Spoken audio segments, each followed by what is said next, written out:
second department was civil department. So they will do what?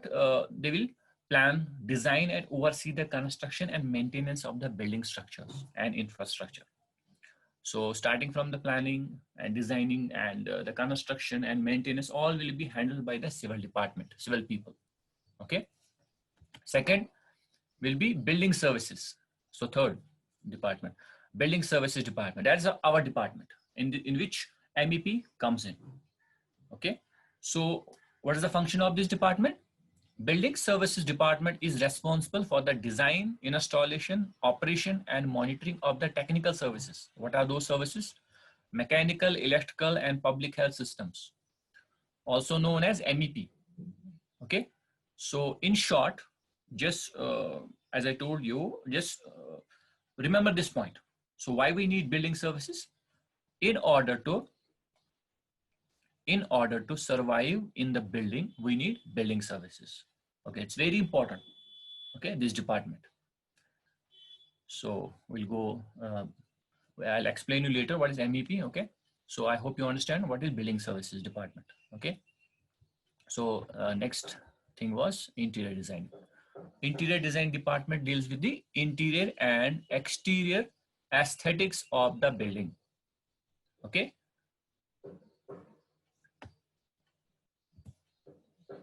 So last is miscellaneous department. Miscellaneous department will come BMS and home automation. So what is BMS? BMS means building management system. Okay. So this system controls all the other systems in the building, such as HVAC. HVAC means all the AC system, all the cooling systems or heating systems or ventilation. They'll be handled by BMS, building management system. So it acts like a brain of the building. Okay. It controls all the other systems as per the requirement. Okay. And fire alarm, lighting, security systems. So all will be handled or controlled by the BMS, that is building management system. Okay. So we don't have to go deep in this. Let's move on to the next. That is home automation. So home automation is are used for the controlling of indoor and outdoor lights, heat ventilation, air conditioning, and in the house, to lock or open the gates, or to control the electrical appliances. Okay. So when you step in front of the door, automatically door will open. When you step inside the room, automatically the lights will be on. Okay. So that's kind of an automation. So that is the home automation. So in order to make your home automatic. So now comes our MEP, that is related to the building services. So MEP, the full form of MEP is mechanical, electrical, and plumbing. Okay, one second. So mechanical, M for mechanical, E for electrical, and P for plumbing. So, okay. So, and as I told you, MEP is very important to survive in the building. Okay. So mechanical is related with the HVAC, and electrical and plumbing and firefighting. Firefighting is also included in the plumbing. Okay. So these services are very important to survive in the building. Okay. If you have all the other services and if you don't have MEP, so it's not useful. Okay. It will be a waste of the money. Okay. Invested in the building. So the HVAC, I'll give you brief information about the HVAC. So H in the HVAC stands for heating, and heating means to increase the temperature of a closed space or of a room. And this heating is mostly used in those areas where there is the weather is cold. Okay. So like in the northern areas, okay. So in the winter, they'll use the heating part. So second is ventilation. So in the HVAC, V stands for ventilation. Ventilation means replacing or changing of the air. Okay. With the help of these appliances, we can remove the air. Okay. After a certain period of time, the quality of the air decreases. So what we have to do, we have to remove the air and replace the air with the fresh air. Okay. So that's called as ventilation. And AC stands for air conditioning. Okay, air conditioning means the control of temperature, humidity, purity, and motion of the air in an enclosed space, independent of outside conditions. So that is controlling the temperature. Temperature means if the temperature is high outside, so we have to reduce the temperature. So that means we are controlling the temperature. Humidity, the amount of moisture present in the air. So the function of the air conditioning is also to control the humidity as per the human comfort. Okay, as I told you earlier, human comfort is very important. Whether it's electrical, whether it's mechanical, whether it's plumbing, human comfort is very important. Motion of the air, purity. So it also has to purify the air. Okay, so to remove all the bacteria, to remove all the harmful particles. So that is the air conditioning. Okay, and plumbing in the mechanical piece represents the plumbing. So plumbing means to convey the fluid or water. Okay, so in this plumbing, like supply of water supply will be provided to the building, and after that the water will be used. Now third part will be removal of that water by the help of drainage system. So that is all included in the plumbing. Okay, so this was the brief introduction to the MEP building services. Okay, so now we'll move on to our electrical designing. Okay, so basically what is electrical designing? And so electrical design comes from, and drafting comes from three words, as you can see. So first word is electrical. So electrical came from electrical engineering. So I hope you know what is electrical engineering. And if you don't know, so don't worry, I'll tell you. Electrical engineering, it's the study and application of electricity and its components or electronics. Okay, study and application of electricity and electronics. So it's not just a study, it's the application also very important. Okay, so that is the electrical part. And designing part comes our designing means calculations. So now we have to calculate. Now we remember we knew the formula. We know the formula. Now we have to apply the formula, and we have to do the calculations. So finding the accurate number and size of electrical equipments, that comes under design part. Okay. So suppose finding the number of lamps, suitable number of lamps, or finding the accurate size of ceiling fan or exhaust fan. So that comes under designing part. Okay, designing part is very important. Okay, it's the core of this electrical designing and drafting. So third part will be drafting. So I'll tell you what is drafting. Suppose here we have an architectural layout, or we can say floor plan of a building. In this floor plan, okay, we have different things represented. Okay, like furniture, walls, stairs. Okay, that's the AutoCAD floor plan. That is, so in this, we have to represent now our position of the lamps, position of the sockets, okay, position of our electrical appliances. So that is included in the drafting. Okay, making the wiring and equipment layout in the architectural layout. So we have to represent now things. Suppose we calculated number of ceiling fan. Now we have to show the position and this number of ceiling fans. So that is called as drafting. That will be shown in the drafting part. Okay. So now we'll move on to our main topic, that is luminaire calculation. That's our first topic, luminaire calculation. So what is luminaire calculation? So luminaire calculation means lighting calculation, simple. So it's not a rocket science, just a lighting calculation. And what does lighting calculation include? First, selection of the lamps, number of lights, and positioning of the lamps. So first we have to select the lamp. We have to select the lamp, which type of lamp we have to use. And second will be number of lights. So how many number of lights we require. And third will be placing the lamps, the positioning of the lamps, where we have to place the lamps so that accurate and equal distribution of the light will be in the room. So that is called as luminaire calculation. Okay, I hope you understood that.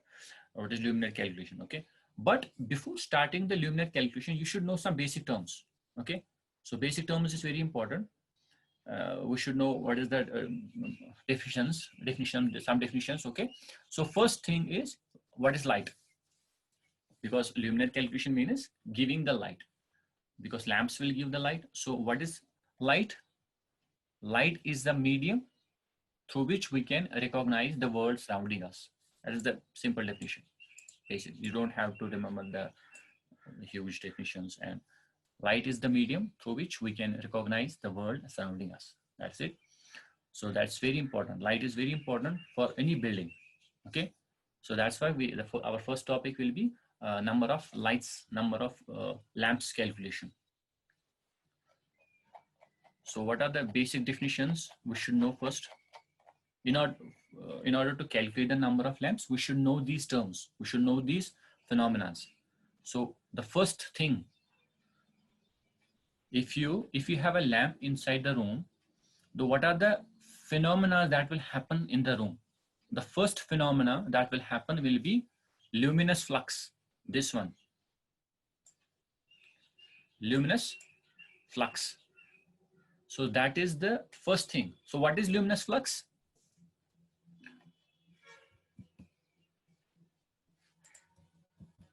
Okay, so we have a lamp and the lamp is giving light in all the directions. Okay, so this light is called as luminous flux. The amount of light that is giving, that is the lamp is giving all the directions, that's called as luminous flux. Remember this, guys. If you want, you can note down. I have the definitions also. I'll send you the PDF. Okay, don't worry. The amount of light radiated per second by the light source is called the luminous flux. And the unit, SI unit, is lumen. This is very important. Okay, you cannot directly calculate the number of lamps. So you should first know these terms, luminous flux. So lumen, in order to find out the amount of light given by the lamp, we can say amount of lumens, how many lumens it is giving. So more lumens means more light the lamp is giving. Okay, now the second phenomena will be, okay, so light is giving in all the directions, but there's a certain amount of light that is going in this direction, in the definite direction. Okay, suppose you are reading a book in the room. Okay, the light will be going in the direction. So this light is called a luminous intensity. This certain amount of light in the definite direction is called a luminous intensity. So what is luminous intensity? Okay, the amount of light radiated by a light source in a given direction. Okay, suppose I'll give an example of a torch. The torch gives the light in a definite direction. We can say the luminous intensity of the torch. So amount of light going in a given direction. And the SI unit of this phenomena, the luminous intensity, is candela. This one here, candela.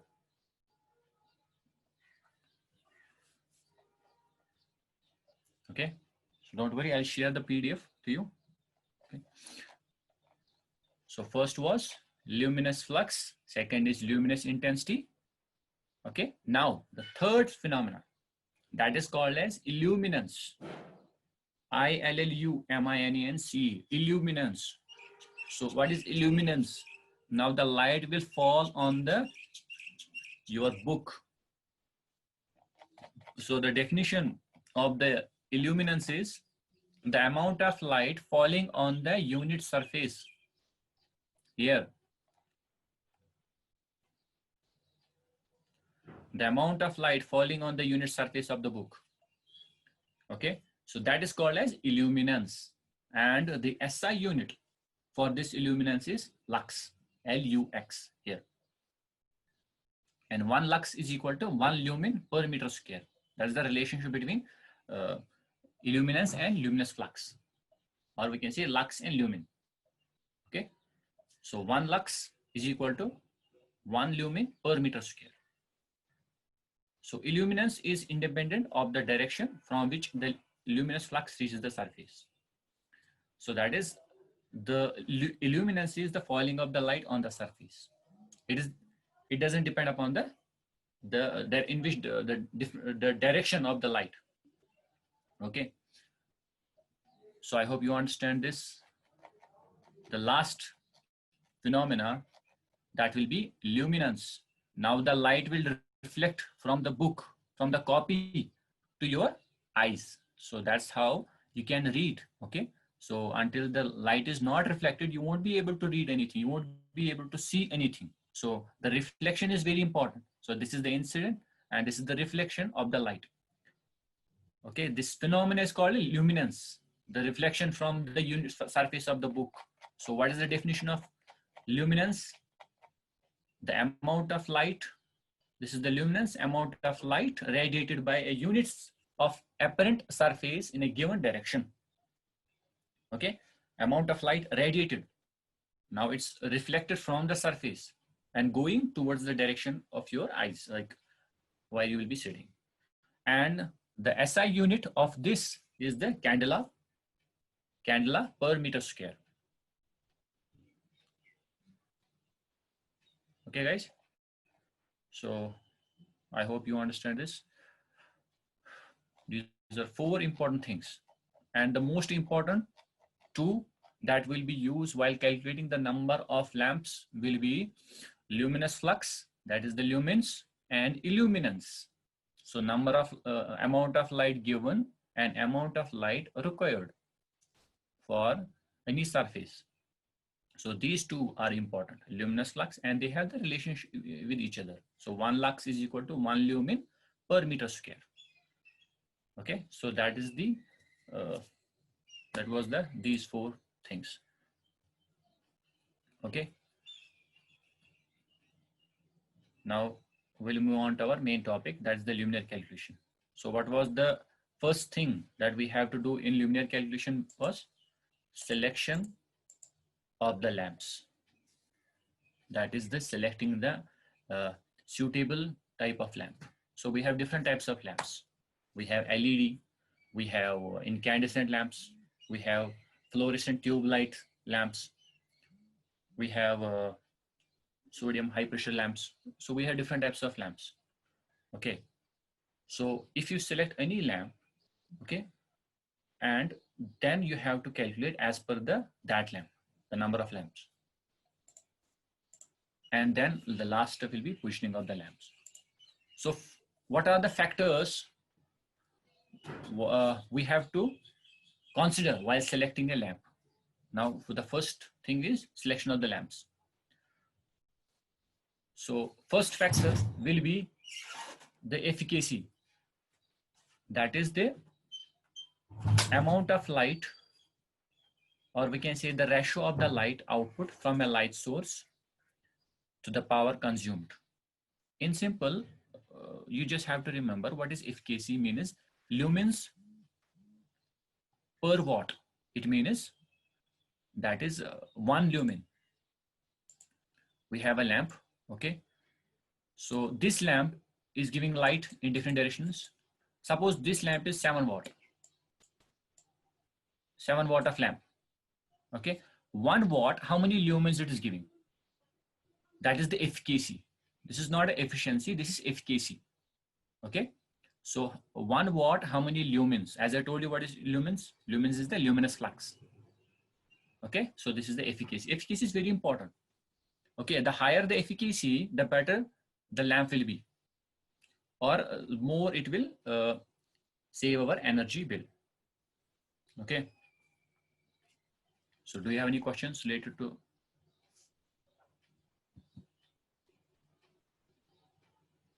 Okay, fine. So I hope you understand this efficacy. So next is life. The life of the lamp. All the lamps have an expected operating time called lamp life. This value expressed in numbers. So that is everything in this world has a life. So the lamp will also have, obviously. And so this will be mentioned in the hours, how many hours the life of the lamp has. So suppose the first lamp, we have incandescent lamp. Incandescent lamp means the old lamps. So they have 1000 to 4000 hours. So after that, we have to remove. So this is the maximum life. It can be more than that, or it can be less than that. This is the average. 1000 to 4000 hours it can run. Mercury lamps, 24,000 plus. Light emitting diode, that is LED. It has more than 50,000 hours. So it's not mentioned here. Okay, so more than 50,000 hours LED has. Okay. Fluorescent lamps, that is FTL, tube lights. They have 6,000 to 24,000 hours of the life. Okay, it's not important to calculate the lamps. Okay, this is just for the information, guys. Metal halide, 6,000 to 20,000. High pressure sodium, 24,000 to 40,000. And low pressure sodium, 16,000 hours of the life. Third factor we have to consider, that is color rendering index. Color rendering index, that is how accurately the lamp is giving the light. Suppose here we have an apple. Okay, at 27 temperature, or if you have a color rendering index 100, that is CRI, that is it will give you the accurate color of the apple. If the CRI, if the color rendering index is 100, so maximum value is 100, minimum is 0. Okay, so as the CRI, color rendering index, increases of the lamp, so we will get the accurate color of any object in the room. Okay, so best is 100. In the 100, you will get accurate color of the lamp. As the CRI increases, you will start getting the inaccurate color of the object. See, at 90, you will get, see, temperature remains same, 2700 Kelvin, but the CRI, that's color rendering index, it decreases. As it decreases, we'll start getting the low quality of the color. We'll not get the accurate color of the object. Okay, so CRI, for some persons, some customers, CRI is also important. Okay, suppose for you have a cloth shop where the customer is selling the different kind of cloths. So in order to differentiate the color, CRI is important here. Okay, or in the malls, they have different color of objects. So CRI is important also there. Okay, but CRI is not important to calculate the lamps, number of lamps. Okay. The next way is the color temperature. So color temperature is a way to describe the light appearance provided by a light bulb. It is measured in degrees of Kelvin on the scale from 1000 to 10,000. So what is this Kelvin color temperature? That is the temperature of the lamp. That is the amount of light is giving. Suppose you have incandescent lamps. So they used to give the yellowish color. So that color has a certain scale, that certain color. We have a scale that's called as Kelvin scale. So in that, the color as per the temperature is mentioned. They are related, color and temperature. I'll give an example.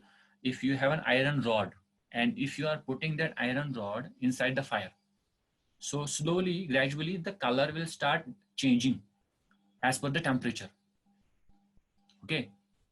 So temperature will increase, color will start to change. First it will get yellow, then red. Okay. Then the color will change. Okay. So at different temperatures, we have different colors.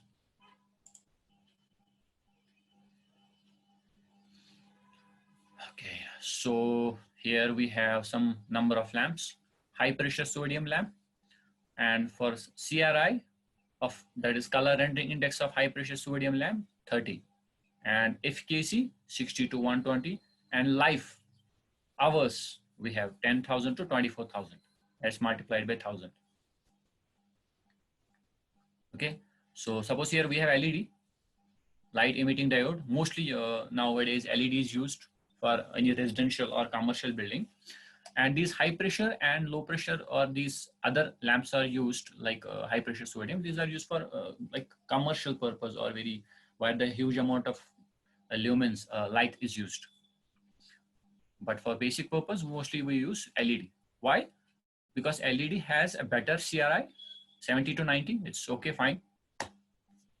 And efficacy is up to 150.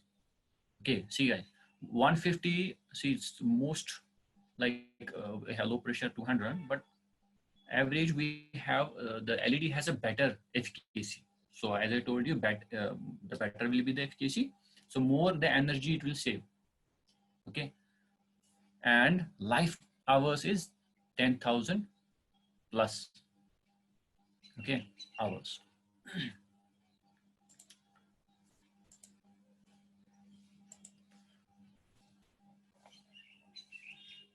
So I hope you understood this, and that was the introduction.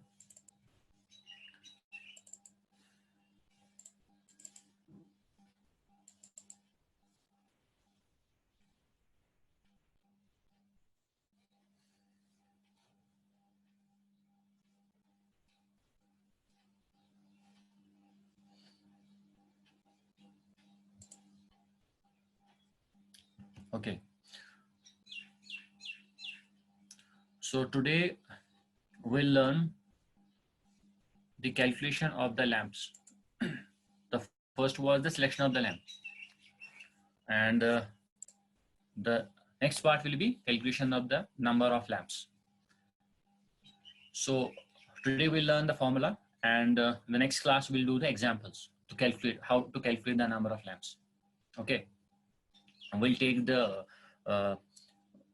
room example of some rooms, and we'll calculate the number of lamps for those rooms.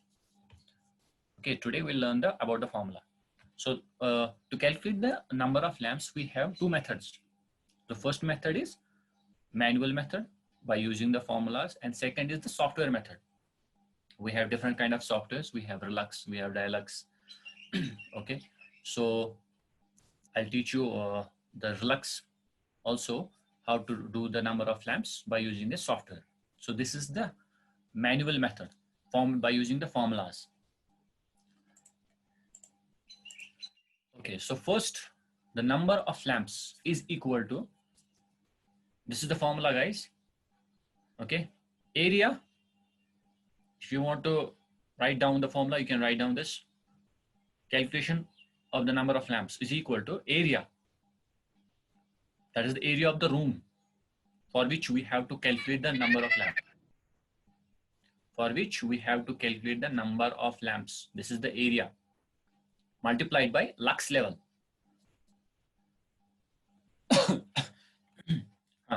What was lux? So lux was the SI unit of what? Illuminance, amount of light falling on the unit surface. Okay, that was the lux. So lux is also important, as I told you. So divided by MF. What is MF? That is maintenance factor.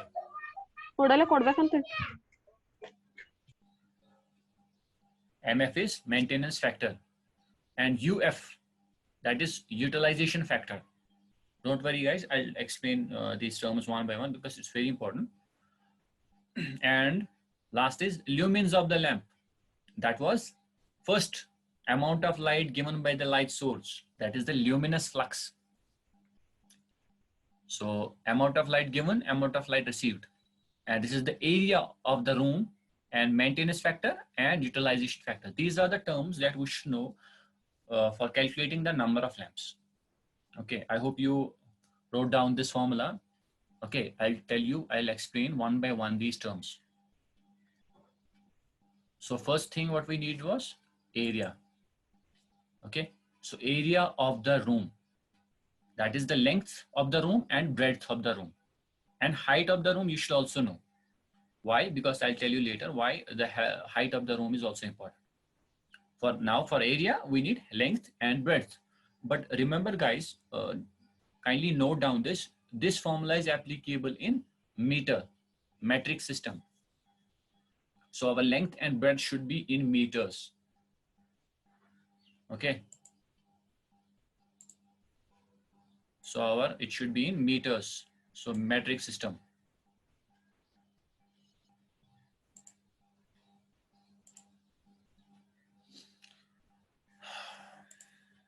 Okay. So I hope you understood this area. So next is lux level. This one. That is, what is lux level?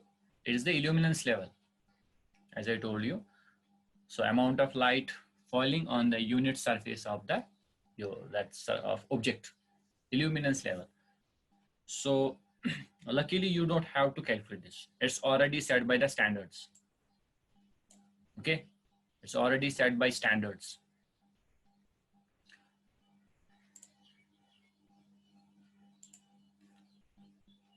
This one.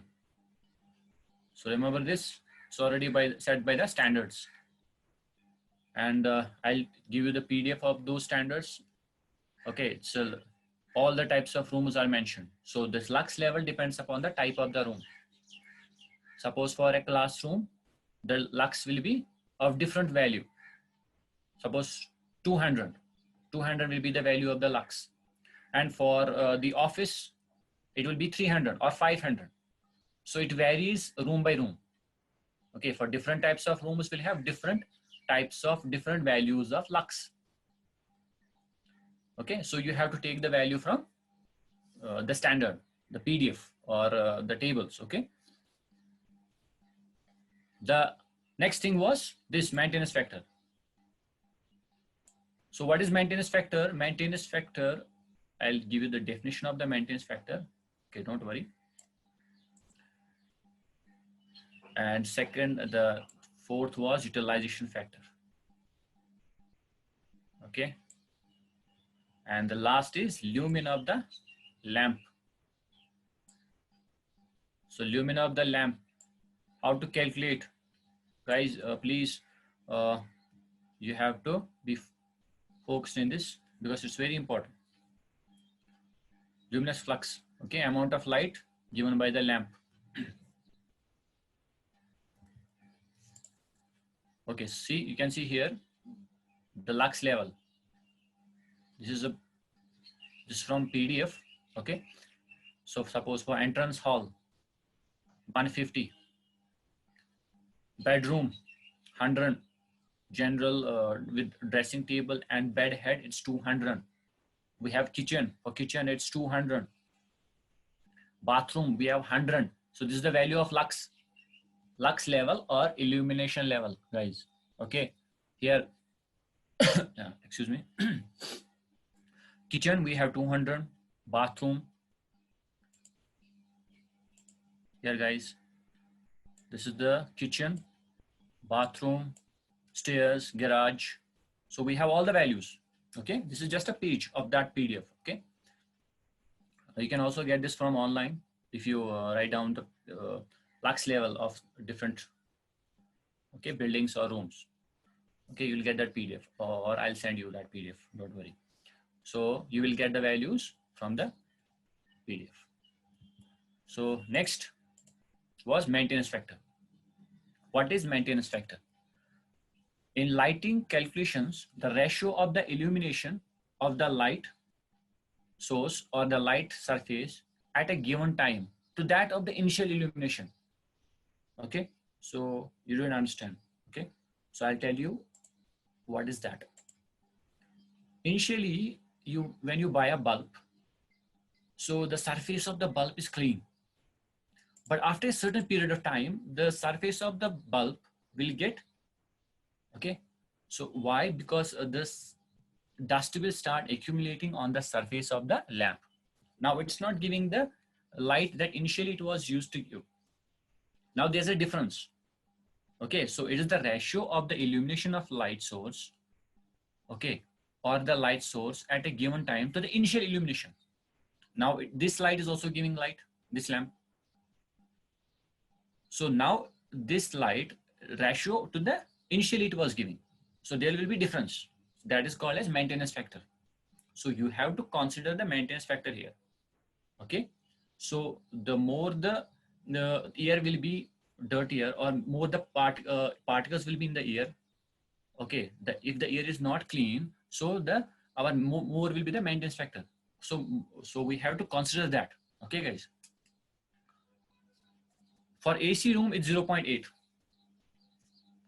If you have a room and you have AC for that room, if you are calculating the number of lamps for a room and you have an AC in that room, so for that you have to take maintenance factor 0.8.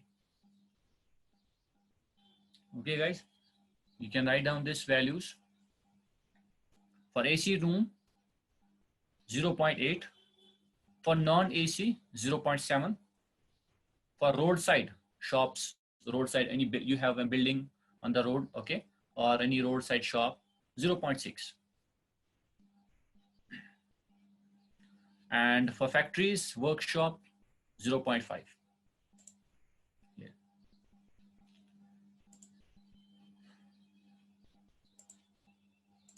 Okay, guys, so first will be AC room, so 0.8. Non-AC is 0.7. And for roadside building, roadside shops, 0.6. And factories, workshops, it's 0.5.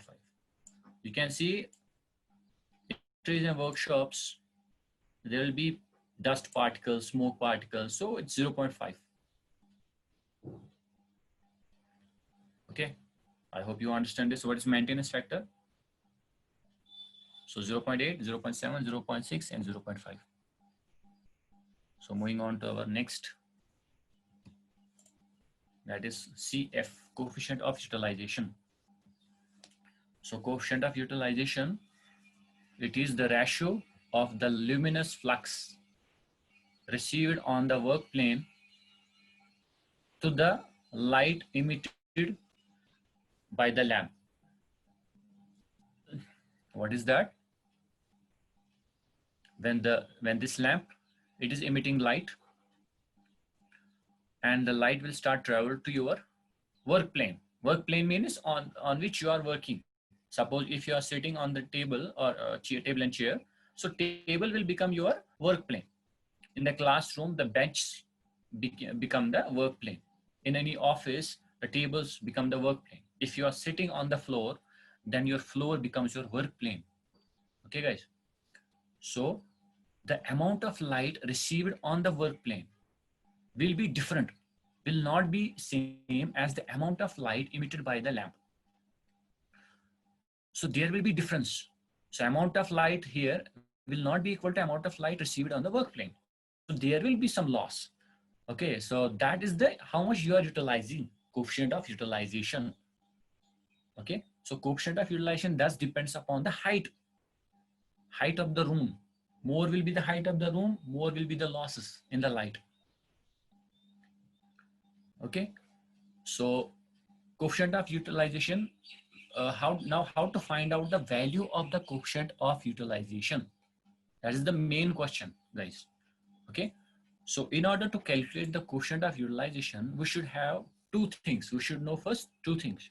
The first is the reflectance values, and second is room index. What is, guys, reflectance values?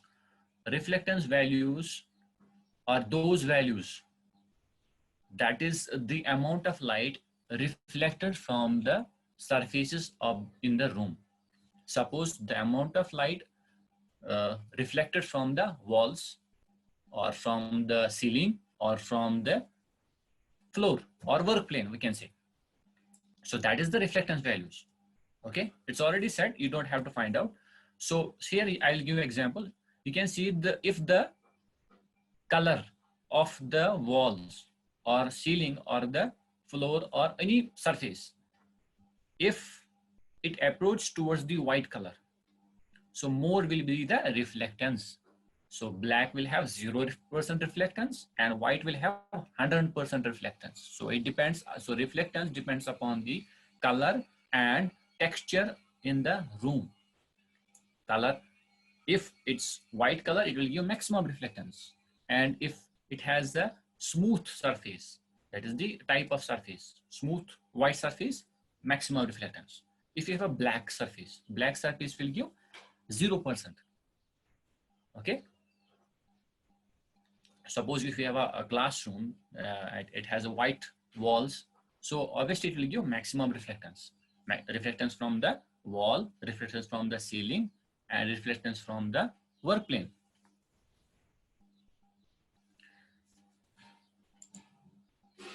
Okay, here you can see in the table, if you have a color that is pure white, milk white, light gray, light brown, or light blue, you will get 70 to 90% of the reflectance.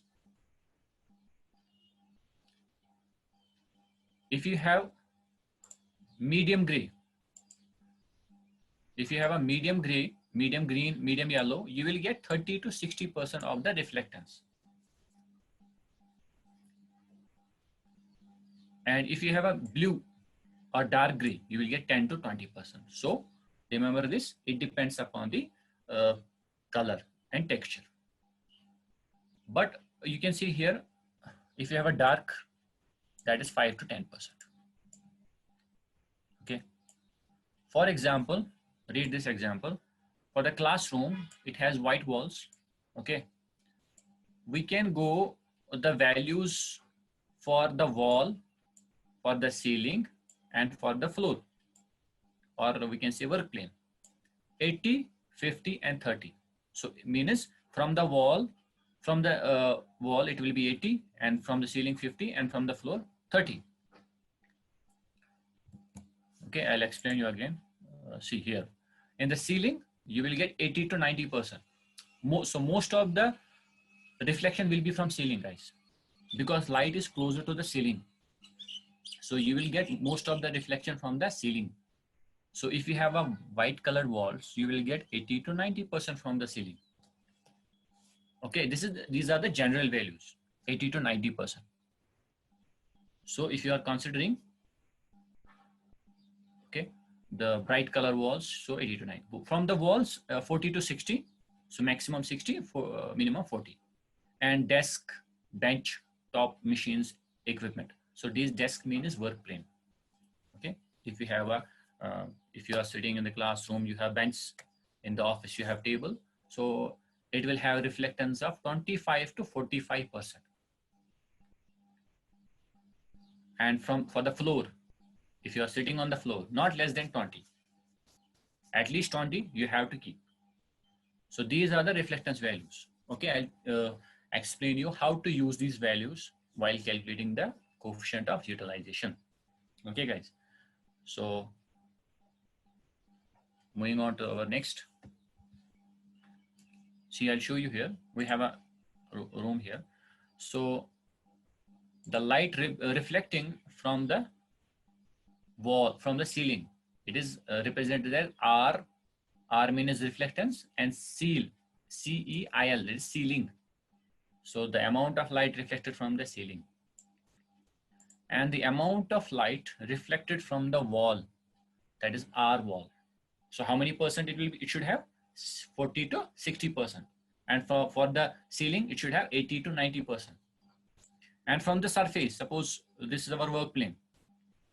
In the work plane, this R work. So it should have 25 to 40%. So these are the three things we should know to find out the reflectance values in the room. So R ceiling, R wall, R work plane. Okay, guys. Now, before finding out the this is the utilization factor table. Okay. So these are the values of reflectance values: R ceiling, R wall, R work. 70%, 80%, 80, 50. So these are the values of ceiling, reflectance from the ceiling. These are the reflectance values of the wall. Okay. And these are the reflectance values of the work plane. But second thing we should know before find out the utilization factors is our room index. So first we should find out the room index values. Okay, guys. So first we'll find out room index, and then we'll again come back to this table, because we have to find out now the value of these utilization factor. So, but first room index is important. So how to find out the room index? So write down the formula, that is length into breadth divided by length plus breadth into HM. What is HM? HM is the mounting height.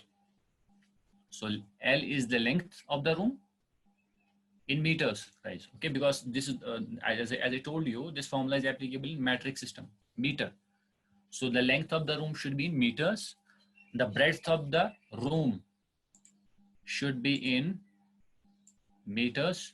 Okay, so it should be also in meters. So all the three things should be in meters. So what is the mounting height? I'll tell you, don't worry. Okay guys, see here, what is the mounting height? So this is the elevation plan. This is the side view of a room. Okay, consider this is the side view and this is our work plane. That's a table. Okay, and these are the position of the lamps. So these lamps are called a ceiling suspended because these are suspended to the ceiling, not directly connected to the ceiling or attached to the ceiling. There's some distance.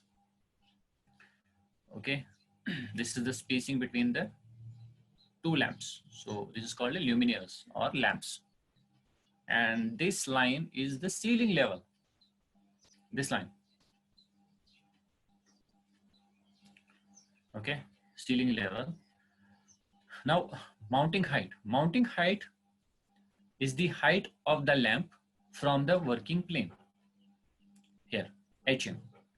So this is our height. So here mounting height or above working plane. So height of the lamp from the working plane is called the mounting height. Okay. So H2 here is the working plane above floor level. That is the height of the work plane.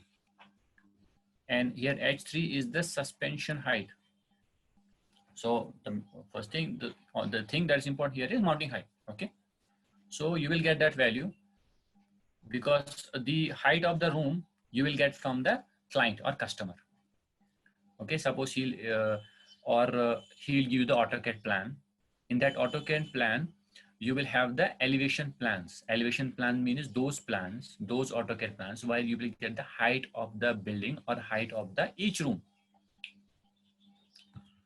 Okay, height of the each room, and in that height you can get the this furniture height.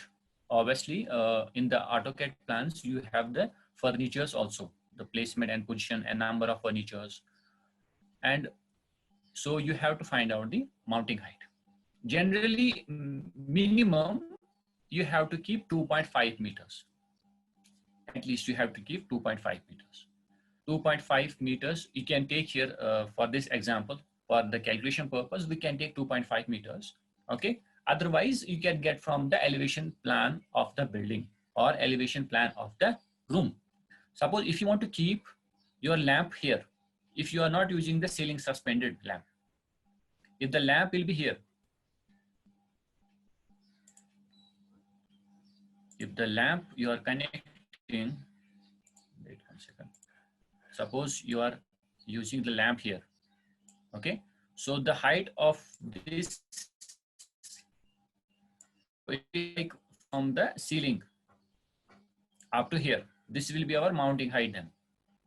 Okay. So from the ceiling, height of the lamp towards the working plane. So it will be, you have to add this portion here. So for this example, we'll take 2.5 meters. Okay. Our mounting height. So these were the important things that you should know while calculating the number of lamps.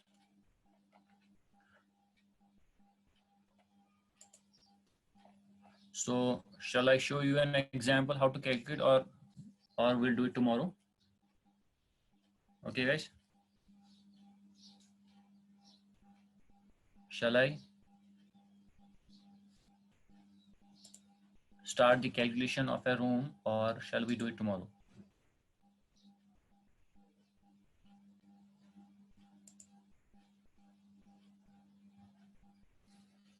Okay, tomorrow we'll do the calculation part. Okay, we'll take the example of a room, and we'll calculate the number of lamps for that room. Okay, guys. So by that you will clear this. If you have any doubt, you can clear with the help of example. Okay, so we have an AutoCAD plan here. See, we have an AutoCAD plan here, and we'll start with the first room, bedroom 1, and then you can calculate for the bedroom 2 and bedroom 3 and all the rooms. Okay.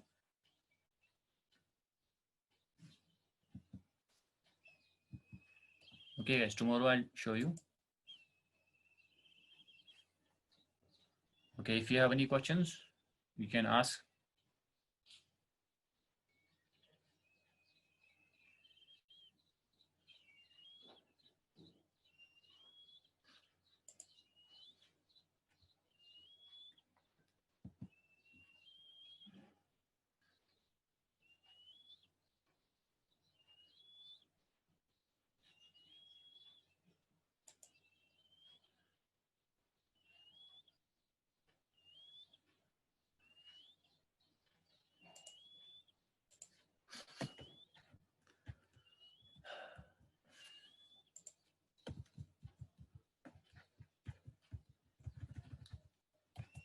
Okay, so tomorrow I'll show you how to find out the utilization factor also, and how to calculate the room index, because today we learn only the formula. Okay, guys, tomorrow we'll calculate the room index, because we should know the length of the room, we should know the breadth and height, mounting height.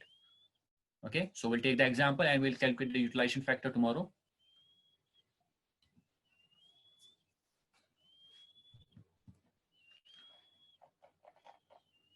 Okay, guys, see you tomorrow. Take care.